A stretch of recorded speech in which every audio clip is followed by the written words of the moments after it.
The 5 Orange Pips. When I glance over my notes and records of the Sherlock Holmes cases between the years 82 and 90, I am faced by so many which present strange and interesting features that it is no easy matter to know which to choose and which to leave. Some, however, have already gained publicity through the papers, and others have not offered a field for those peculiar qualities which my friend possessed in so high a degree, and which it is the object of these papers to illustrate. Some, too, have baffled his analytical skill, and would be, as narratives, beginnings without an ending, while others have been but partially cleared up, and have their explanations founded rather upon conjecture and surmise than on that absolute logical proof which was so dear to him.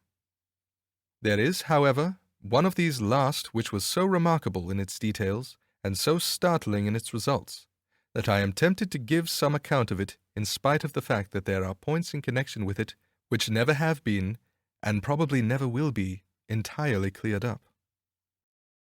The year 87 furnished us with a long series of cases of greater or less interest, of which I retain the records. Among my headings, under this one, 12 months, I find an account of the adventure of the Paradol Chamber, of the Amateur Mendicant Society, who held a luxurious club in the lower vault of a furniture warehouse, the facts connected with the loss of the British bark Sophie Anderson, of the singular adventures of the Grice Pattersons in the island of Uffa, and finally of the Camberwell poisoning case. In the latter, as may be remembered, Sherlock Holmes was able, by winding up the dead man's watch, to prove that it had been wound up 2 hours before, and that therefore the deceased had gone to bed within that time, a deduction which was of the greatest importance in clearing up the case. All these I may sketch out at some future date, but none of them presents such singular features as the strange train of circumstances which I have now taken up my pen to describe. It was in the latter days of September, and the equinoctial gales had set in with exceptional violence. All day the wind had screamed, and the rain had beaten against the windows, so that even here in the heart of great handmade London, we were forced to raise our minds for the instant from the routine of life and to recognize the presence of those great elemental forces which shriek at mankind through the bars of his civilization, like untamed beasts in a cage. As evening drew in, the storm grew higher and louder, and the wind cried and sobbed like a child in the chimney. Sherlock Holmes sat moodily at one side of the fireplace, cross-indexing his records of crime, while I, at the other, was deep in one of Clark Russell's fine sea stories, until the howl of the gale from without seemed to blend with the text, and the splash of the rain to lengthen out into the long swash of the sea waves. My wife was on a visit to her mother's, and for a few days I was a dweller once more in my old quarters at Baker Street. "Why," said I, glancing up at my companion, "that was surely the bell. Who could come tonight? Some friend of yours, perhaps?" "Except yourself, I have none," he answered. "I do not encourage visitors." "A client, then?" "If so, it is a serious case. Nothing less would bring a man out on such a day and at such an hour. But I take it that it is more likely to be some crony of the landlady's." Sherlock Holmes was wrong in his conjecture, however, for there came a step in the passage and a tapping at the door. He stretched out his long arm to turn the lamp away from himself and towards the vacant chair upon which a newcomer must sit. "Come in," said he. The man who entered was young, some 22 at the outside, well-groomed and trimly clad, with something of refinement and delicacy in his bearing. The streaming umbrella which he held in his hand, and his long shining waterproof, told of the fierce weather through which he had come. He looked about him anxiously in the glare of the lamp, and I could see that his face was pale and his eyes heavy, like those of a man who is weighed down with some great anxiety. "I owe you an apology," he said, raising his golden pince-nez to his eyes. "I trust that I am not intruding." I fear that I have brought some traces of the storm and rain into your snug chamber." "Give me your coat and umbrella," said Holmes. "They may rest here on the hook and will be dry presently. You have come up from the southwest, I see." "Yes, from Horsham. That clay and chalk mixture which I see upon your toe caps is quite distinctive." "I have come for advice." "That is easily got. And help." "That is not always so easy." "I've heard of you, Mr. Holmes. I heard from Major Prendergast how you saved him in the Tankerville Club scandal." "Ah, of course. He was wrongfully accused of cheating at cards." "He said that you could solve anything." "He said too much." "That you are never beaten." "I have been beaten 4 times. 3 times by men, and once by a woman." "But what is that compared with the number of your successes?" "It is true that I have been generally successful." "Then you may be so with me." "I beg that you will draw your chair up to the fire and favor me with some details as to your case." "It is no ordinary one." "None of those which come to me are. I am the last court of appeal." "And yet I question, sir, whether in all your experience you have ever listened to a more mysterious and inexplicable chain of events than those which have happened in my own family." "You fill me with interest," said Holmes. "Pray give us the essential facts from the commencement, and I can afterwards question you as to those details which seem to me to be the most important." The young man pulled his chair up and pushed his wet feet out towards the blaze. "My name," said he, "is John Openshaw, but my own affairs have, as far as I can understand, little to do with this awful business. It is a hereditary matter, so in order to give you an idea of the facts, I must go back to the commencement of the affair. You must know that my grandfather had 2 sons, my uncle Elias and my father Joseph. My father had a small factory at Coventry, which he enlarged at the time of the invention of bicycling. He was a patentee of the Openshaw unbreakable tire, and his business met with such success that he was able to sell it and retire upon a handsome competence. My uncle Elias emigrated to America when he was a young man and became a planter in Florida, where he was reported to have done very well. At the time of the war, he fought in Jackson's army, and afterwards under Hood, where he rose to be a colonel. When Lee laid down his arms, my uncle returned to his plantation, where he remained for 3 or 4 years. About 1869 or 1870, he came back to Europe and took a small estate in Sussex, near Horsham. He made a very considerable fortune in the States, and his reason for leaving them was his aversion to the Negroes, and his dislike of the Republican policy in extending the franchise to them. He was a singular man, fierce and quick-tempered, very foul-mouthed when he was angry, and of a most retiring disposition. During all the years that he lived at Horsham, I doubt if he ever set foot in the town. He had a garden and 2 or 3 fields round his house, and there he would take his exercise, though very often for weeks on end he would never leave his room.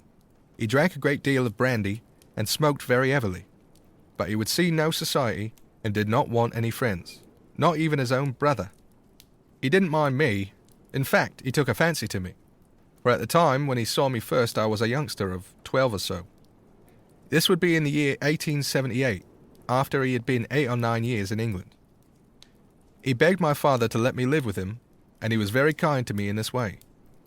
When he was sober, he used to be fond of playing backgammon and draughts with me, and he would make me his representative both with the servants and with the tradespeople, so that by the time I was 16, I was quite master of the house. I kept all the keys, and could go where I liked and do what I liked, so long as I did not disturb him in his privacy. There was one singular exception, however, for he had a single room, a lumber room, up among the attics, which was invariably locked, and which he would never permit either me or anyone else to enter. With a boy's curiosity, I have peeped through the keyhole, but I was never able to see more than such a collection of old trunks and bundles as would be expected in such a room. One day, it was in March 1883, a letter with a foreign stamp lay upon the table in front of the colonel's plate.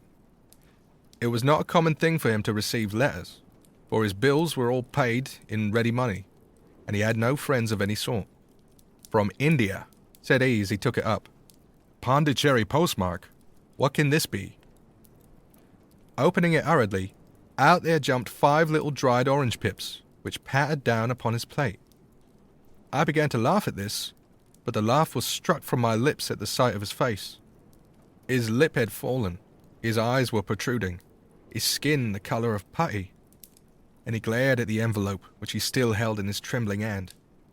KKK!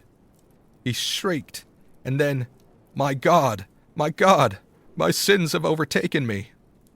What is it, uncle? I cried. Death, said he, and rising from the table he retired to his room, leaving me palpitating with horror. I took up the envelope and saw scrawled in red ink upon the inner flap, just above the gum, the letter K 3 times repeated. There was nothing else save the 5 dried pips. What could be the reason of his overpowering terror? I left the breakfast table, and as I ascended the stair, I met him coming down with an old rusty key, which must have belonged to the attic, in one hand, and a small brass box, like a cash box, in the other. They may do what they like, but I'll checkmate them still, said he with an oath. Tell Mary that I shall want a fire in my room today, and send down to Fordham the Horsham lawyer.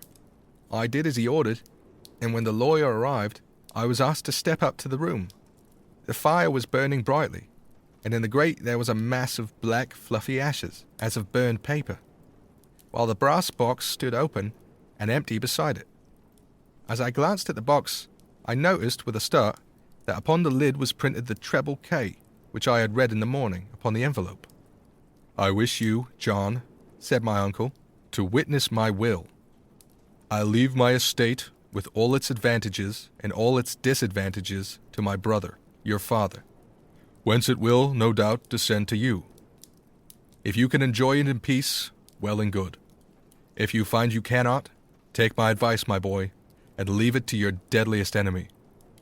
I am sorry to give you such a two-edged thing, but I can't say what turn things are going to take. Kindly sign the paper where Mr. Fordham shows you. I signed the paper as directed, and the lawyer took it away with him.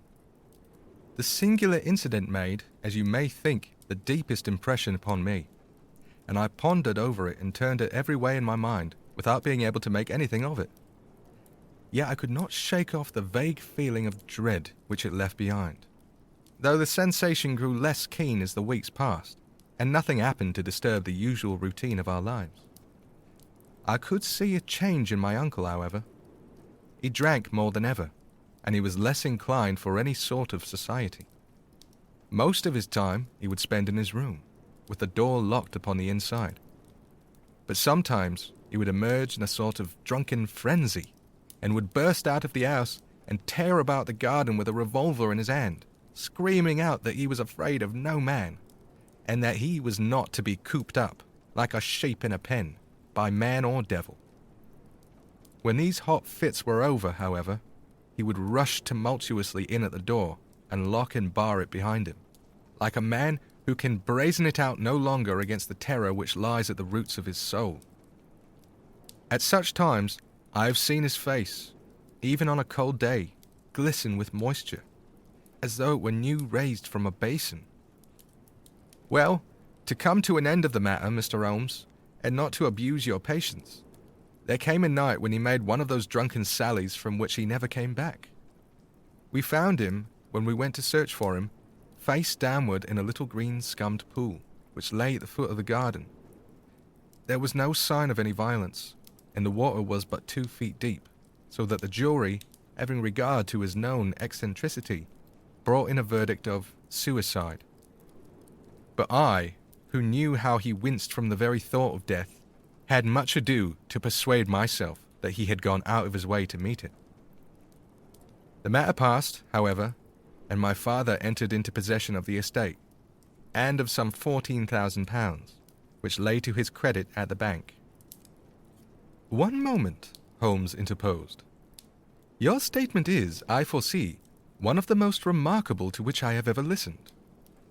Let me have the date of the reception by your uncle of the letter, and the date of his supposed suicide." "The letter arrived on March 10th, 1883. His death was 7 weeks later, upon the night of May 2nd. "Thank you. Pray proceed. When my father took over the Horsham property, he, at my request, made careful examination of the attic, which had been always locked up. We found the brass box there, although its contents had been destroyed. On the inside of the cover was a paper label with the initials of KKK repeated upon it, and letters, memoranda, receipts, and a register written beneath. These, we presume, indicated the nature of the papers which had been destroyed by Colonel Openshaw. For the rest, there was nothing of much importance in the attic save a great many scattered papers and notebooks bearing upon my uncle's life in America. Some of them were of the war time and showed that he had done his duty well and had borne the repute of a brave soldier. Others were of a date during the reconstruction of the southern states and were mostly concerned with politics, for he had evidently taken a strong part in opposing the carpetbag politicians who had been sent down from the north. Well, it was the beginning of '84 when my father came to live at Horsham, and all went as well as possible with us until the January of '85. On the 4th day after the new year, I heard my father give a sharp cry of surprise as we sat together at the breakfast table.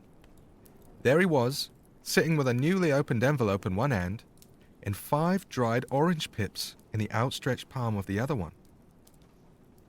He had always laughed at what he called my cock and bull story about the colonel, but he looked very scared and puzzled now that the same thing had come upon himself. "Why, what on earth does this mean, John?" he stammered. My heart had turned to lead. "It is KKK," said I. He looked inside the envelope. "So it is," he cried. "Here are the very letters. But what is this written above them?" "Put the papers on the sundial," I read, peeping over his shoulder. "What papers? What sundial?" he asked. "The sundial in the garden. There is no other," said I. "But the papers must be those that are destroyed." "Pooh," said he, gripping hard at his courage. "We are in a civilized land here, and we can't have tomfoolery of this kind. Where does the thing come from?" "From Dundee," I answered, glancing at the postmark. "Some preposterous practical joke," said he. "What have I to do with sundials and papers? I shall take no notice of such nonsense." "I should certainly speak to the police," I said. "And be laughed at for my pains? Nothing of the sort." "Then let me do so?" "No, I forbid you. I won't have a fuss made about such nonsense." It was in vain to argue with him, for he was a very obstinate man. I went about, however, with a heart which was full of forebodings. On the 3rd day after the coming of the letter, my father went from home to visit an old friend of his, Major Freebody, who was in the command of one of the forts upon Portsdown Hill. I was glad that he should go, for it seemed to me that he was farther from danger when he was away from home. In that, however, I was in error. Upon the 2nd day of his absence, I received a telegram from the Major, imploring me to come at once. My father had fallen over one of the deep chalk pits which abound in the neighbourhood, and was lying senseless with a shattered skull. I hurried to him, but he passed away without having ever recovered his consciousness. He had, as it appears, been returning from Fareham in the twilight, and as the country was unknown to him and the chalk pit unfenced, the jury had no hesitation in bringing in a verdict of death from accidental causes. Carefully as I examined every fact connected with his death, I was unable to find anything which would suggest the idea of murder. There were no signs of violence, no footmarks, no robbery, no record of strangers having been upon the roads. And yet I need not tell you that my mind was far from at ease, and that I was well nigh certain that some foul plot had been woven round him. In this sinister way, I came into my inheritance. You will ask me why I did not dispose of it? I answer, because I was well convinced that our troubles were in some way dependent upon an incident in my uncle's life, and that the danger would be as pressing in one house as in another. It was in January '85 that my poor father met his end, and 2 years and 8 months have elapsed since then. During that time, I have lived happily at Horsham, and I had begun to hope that this curse had passed away from the family, and that it had ended with the last generation. I had begun to take comfort too soon, however. Yesterday morning, the blow fell in the very shape in which it had come upon my father. The young man took from his waistcoat a crumpled envelope, and turning to the table, he shook out upon it 5 little dried orange pips. "This is the envelope," he continued. "The postmark is London, Eastern Division. Within are the very words which were upon my father's last message, KKK. And then put the papers on the sundial." "What have you done?" asked Holmes. "Nothing." "Nothing?" "To tell the truth," he sank his face into his thin white hands, "I have felt helpless. I have felt like one of those poor rabbits when the snake is writhing towards it. I seem to be in the grasp of some resistless, inexorable evil, which no foresight and no precautions can guard against." "Tut, tut!" cried Sherlock Holmes. "You must act, man, or you are lost. Nothing but energy can save you. This is no time for despair." "I have seen the police." "Ah, but they listened to my story with a smile. I am convinced that the inspector has formed the opinion that the letters are all practical jokes, and that the deaths of my relations were really accidents, as the jury stated, and were not to be connected with the warnings." Holmes shook his clenched hands in the air. "Incredible imbecility!" he cried. "They have, however, allowed me a policeman who may remain in the house with me. Has he come with you tonight?" "No, his orders were to stay in the house." Again Holmes raved in the air. "Why did you come to me?" he said. "And, above all, why did you not come at once?" "I did not know. It was only today that I spoke to Major Prendergast about my troubles and was advised by him to come to you." "It is really 2 days since you had the letter. We should have acted before this.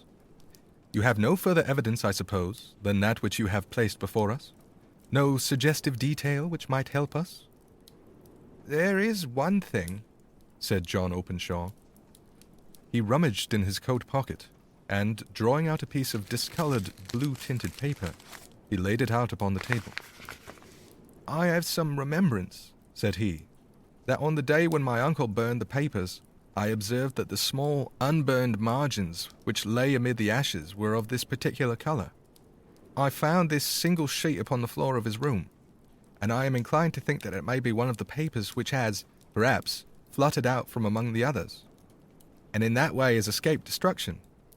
Beyond the mention of pips, I do not see that it helps us much. I think myself that it is a page from some private diary. The writing is undoubtedly my uncle's."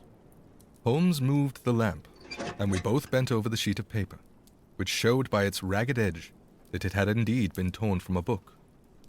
It was headed March 1869, and beneath were the following enigmatical notices. 4th, Hudson came, same old platform. 7th, set the pips on Macaulay, Paramore, and John Swain of St. Augustine. 9th, Macaulay cleared. 10th, John Swain cleared. 12th, visited Paramore. All well. "Thank you," said Holmes, folding up the paper and returning it to our visitor. "And now you must on no account lose another instant. We cannot spare time, even to discuss what you have told me. You must get home instantly and act." "What shall I do?"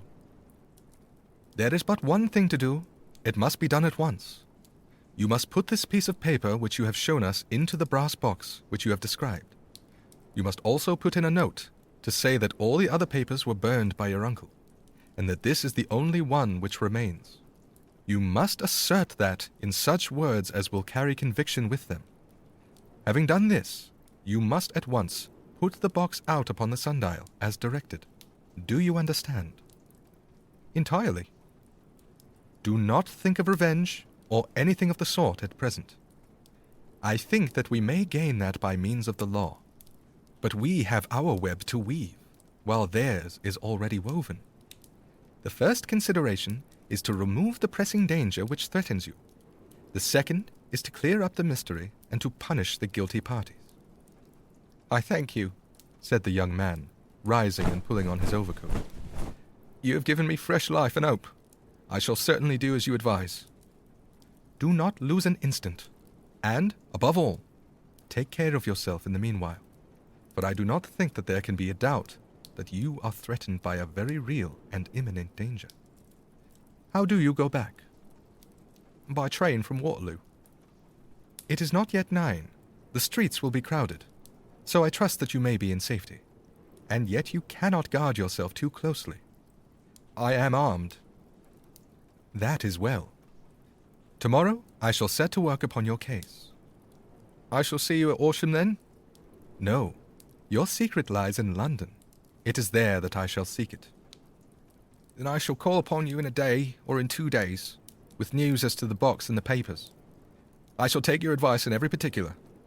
He shook hands with us and took his leave. Outside the wind still screamed, and the rain splashed and pattered against the windows. This strange, wild story seemed to have come to us from amid the mad elements, blown in upon us like a sheet of seaweed in a gale, and now to have been reabsorbed by them once more. Sherlock Holmes sat for some time in silence, with his head sunk forward and his eyes bent upon the red glow of the fire. Then he lit his pipe, and leaning back in his chair, he watched the blue smoke rings as they chased each other up to the ceiling. I think, Watson, he remarked at last, that of all our cases we have had none more fantastic than this. Save perhaps the sign of 4. Well, yes, save perhaps that. And yet this John Openshaw seems to me to be walking amid even greater perils than did the Sholtos. But have you, I asked, formed any definite conception as to what these perils are? There can be no question as to their nature, he answered. Then what are they? Who is this KKK, and why does he pursue this unhappy family?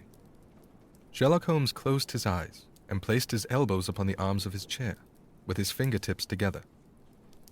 The ideal reasoner, he remarked, would, when he had once been shown a single fact in all its bearings, deduce from it not only all the chain of events which led up to it, but also all the results which would follow from it. As Cuvier could correctly describe a whole animal by the contemplation of a single bone, so the observer who has thoroughly understood one link in a series of incidents should be able to accurately state all the other ones, both before and after. We have not yet grasped the results which the reason alone can attain to. Problems may be solved in the study which have baffled all those who have sought a solution by the aid of their senses. To carry the art, however, to its highest pitch, it is necessary that the reasoner should be able to utilize all the facts which have come to his knowledge.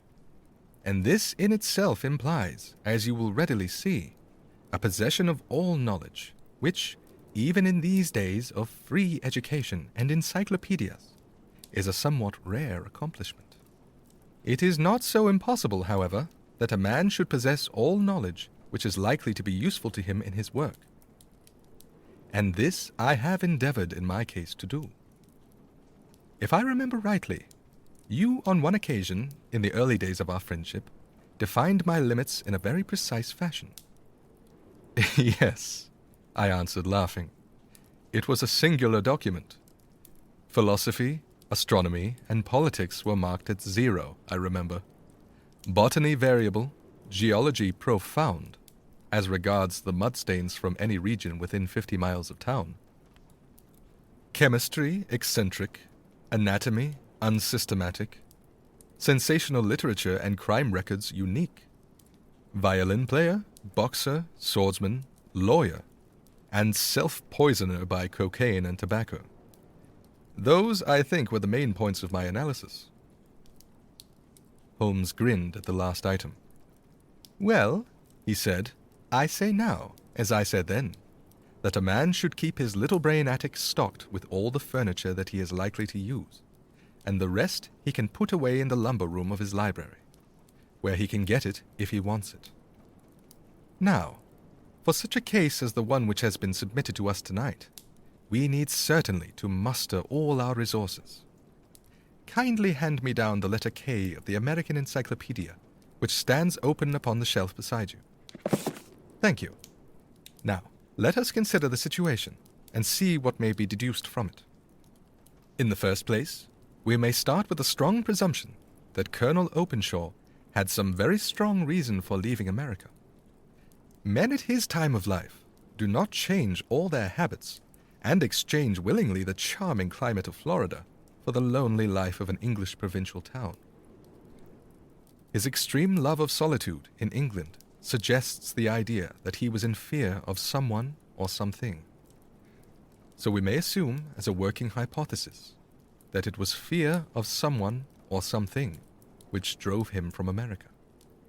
As to what it was he feared, we can only deduce that by considering the formidable letters which were received by himself and his successors.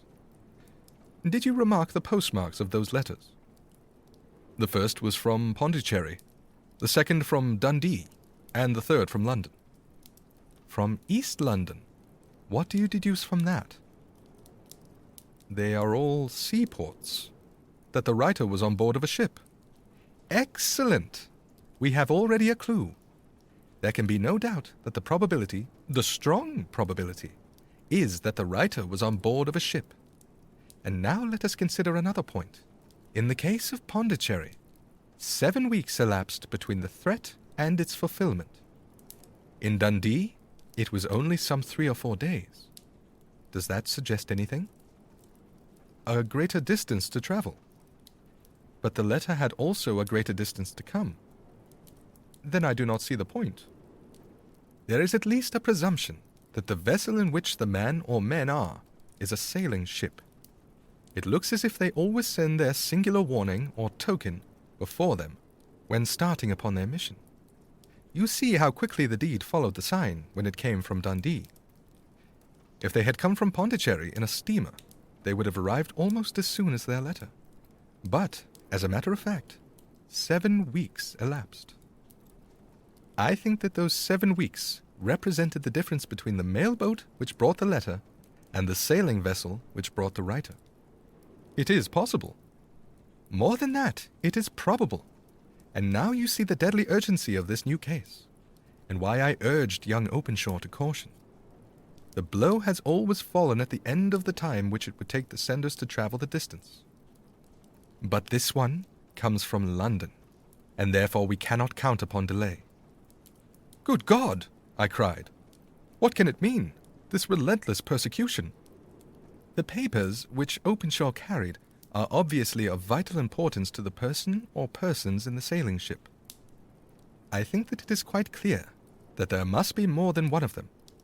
A single man could not have carried out 2 deaths in such a way as to deceive a coroner's jury. There must have been several in it, and they must have been men of resource and determination. Their papers they mean to have, be the holder of them who it may. In this way, you see, KKK ceases to be the initials of an individual and becomes the badge of a society. But of what society? Have you never, said Sherlock Holmes, bending forward and sinking his voice, have you never heard of the Ku Klux Klan? I never have. Holmes turned over the leaves of the book upon his knee. Here it is, said he presently. Ku Klux Klan, a name derived from the fanciful resemblance to the sound produced by cocking a rifle. This terrible secret society was formed by some ex-Confederate soldiers in the southern states after the Civil War, and it rapidly formed local branches in different parts of the country, notably in Tennessee, Louisiana, the Carolinas, Georgia, and Florida. Its power was used for political purposes, principally for the terrorizing of the Negro voters and the murdering and driving from the country of those who were opposed to its views. Its outrages were usually preceded by a warning sent to the marked man in some fantastic but generally recognized shape. A sprig of oak leaves in some parts, melon seeds or orange pips in others. On receiving this, the victim might either openly abjure his former ways or might fly from the country. If he braved the matter out, death would unfailingly come upon him, and usually in some strange and unforeseen manner. So perfect was the organization of the society and so systematic its methods, that there is hardly a case upon record where any man succeeded in braving it with impunity, or in which any of its outrages were traced home to the perpetrators. For some years, the organization flourished in spite of the efforts of the United States government and of the better classes of the community in the South. Eventually, in the year 1869, the movement rather suddenly collapsed, although there have been sporadic outbreaks of the same sort since that date. "You will observe," said Holmes, laying down the volume, "that the sudden breaking up of the society was coincident with the disappearance of Openshaw from America with their papers. It may well have been cause and effect. It is no wonder that he and his family have some of the more implacable spirits upon their track. You can understand that this register and diary may implicate some of the first men in the South, and that there may be many who will not sleep easy at night until it is recovered. Then the page we have seen is such as we might expect. It ran, if I remember right, sent the pips to A, B, and C. That is, sent the society's warning to them. Then there are successive entries that A and B cleared or left the country. And finally, that C was visited, with, I fear, a sinister result for C. Well, I think, Doctor, that we may let some light into this dark place, and I believe that the only chance young Openshaw has in the meantime is to do what I have told him.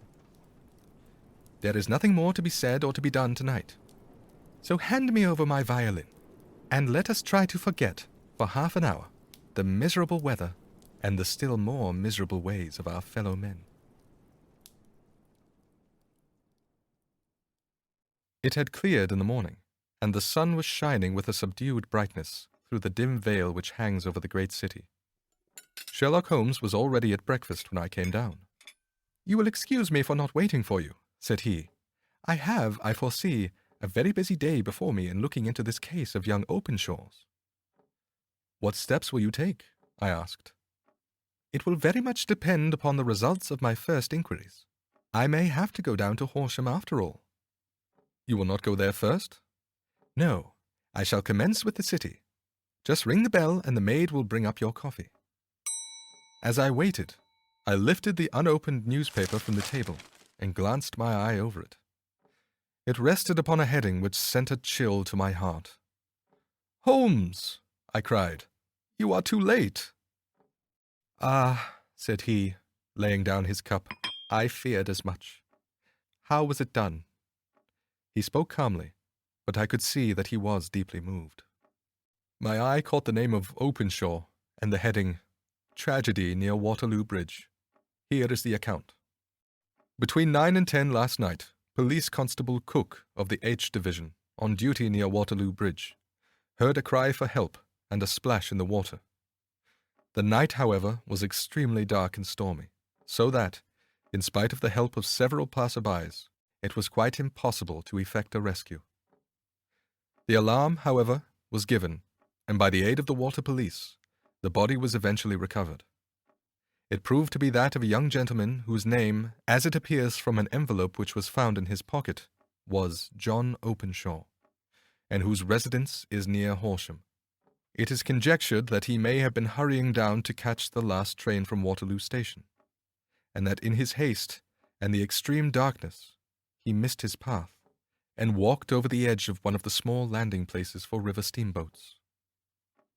The body exhibited no traces of violence, and there can be no doubt that the deceased had been the victim of an unfortunate accident, which should have the effect of calling the attention of the authorities to the condition of the riverside landing stages." We sat in silence for some minutes, Holmes more depressed and shaken than I had ever seen him. "That hurts my pride, Watson," he said at last. "It is a petty feeling, no doubt, but it hurts my pride. It becomes a personal matter with me now. And, if God sends me health, I shall set my hand upon this gang. That he should come to me for help, and that I should send him away to his death." He sprang from his chair and paced about the room in uncontrollable agitation, with a flush upon his sallow cheeks and a nervous clasping and unclasping of his long, thin hands. "They must be cunning devils," he exclaimed at last. "How could they have decoyed him down there? The embankment is not on the direct line to the station. The bridge, no doubt, was too crowded, even on such a night, for their purpose. Well, Watson, we shall see who will win in the long run. I am going out now." "To the police?" "No, I shall be my own police. When I have spun the web, they may take the flies, but not before." All day I was engaged in my professional work, and it was late in the evening before I returned to Baker Street. Sherlock Holmes had not come back yet. It was nearly 10 o'clock before he entered, looking pale and worn. He walked up to the sideboard, and tearing a piece from the loaf, he devoured it voraciously, washing it down with a long draught of water. "You are hungry," I remarked. "Starving. It had escaped my memory. I have had nothing since breakfast." "Nothing? Not a bite. I had no time to think of it." "And how have you succeeded?" "Well. You have a clue?" "I have them in the hollow of my hand. Young Openshaw shall not long remain unavenged." "Why, Watson, let us put their own devilish trademark upon them. It is well thought of." "What do you mean?" He took an orange from the cupboard, and tearing it into pieces, he squeezed out the pips upon the table. Of these he took 5, and thrust them into an envelope. On the inside of the flap he wrote, "S.H. for J.O." Then he sealed it, and addressed it to Captain James Calhoun. "Bark, Lone Star, Savannah, Georgia." "That will await him when he enters port," said he, chuckling. "It may give him a sleepless night. He will find it as sure a precursor of his fate as Openshaw did before him." "And who is this Captain Calhoun?" "The leader of the gang. I shall have the others, but he first." "How did you trace it, then?" He took a large sheet of paper from his pocket, all covered with dates and names. "I have spent the whole day," said he, "over Lloyd's registers and files of the old papers, following the future career of every vessel which touched at Pondicherry in January and February in '83. There were 36 ships of fair tonnage which were reported there during those months. Of these, one, the Lone Star, instantly attracted my attention, since, although it was reported as having cleared from London, the name is that which is given to one of the states of the Union. Texas, I think.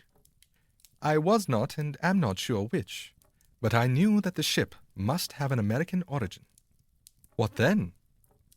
I searched the Dundee records, and when I found that the bark Lone Star was there in January, '85, my suspicion became a certainty. I then inquired as to the vessels which lay at present in the port of London.